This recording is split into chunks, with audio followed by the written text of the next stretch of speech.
Au mois d'avril déjà, l'Agence nationale de l'aviation civile et de la météorologie avait rendu publiques les prévisions saisonnières 2020, annonçant un début précoce à normal et une fin normale à tardive de l'hivernage. Et le tableau des prévisions pluviométriques de ces 72 heures confirme les tendances annoncées 6 mois auparavant. Cependant, le prolongement de l'hivernage n'est pas sans conséquences pour certaines cultures. Le maïs, par exemple. Cette année, Dieu nous a donné de l'eau. Pour nous qui avons cultivé du maïs, le maïs est mieux, vous le constatez, mais avec la pluie, pour chasser, ça devient un problème. Ça, vraiment, c'est un problème. Donc, il faut impérativement commencer à récolter d'ici 4 jours, 5 jours. Concernant l'arachide, les paysans ont des craintes tout de même justifiées.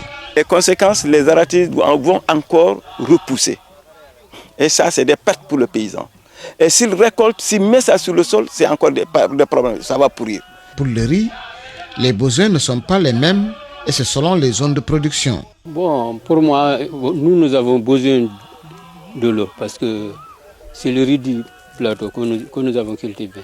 Là, nous avons besoin de l'eau. Seulement, ce qui fait mal, beaucoup de cultivateurs du riz ont cultivé du riz au niveau des rizières.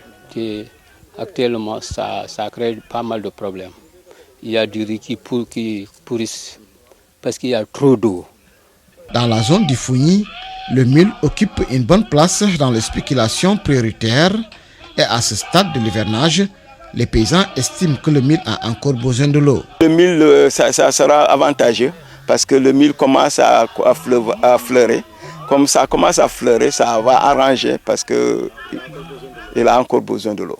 Cette diversité d'appréciation et de besoins en eau prouve à suffisance que beaucoup de paysans n'ont pas accès à l'information climatique ou ne l'intègrent pas au moment de faire les choix.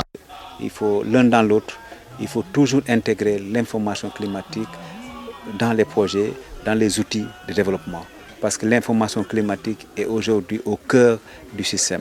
Autre difficulté, c'est le manque de matériel qui fait que les paysans perdent beaucoup de temps et d'argent durant la phase de labour et cela se répercute sur le comportement de culture relativement à la quantité de l'eau. Le problème que nous rencontrons dans le secteur, surtout le Fougni, il y a manque de tracteurs.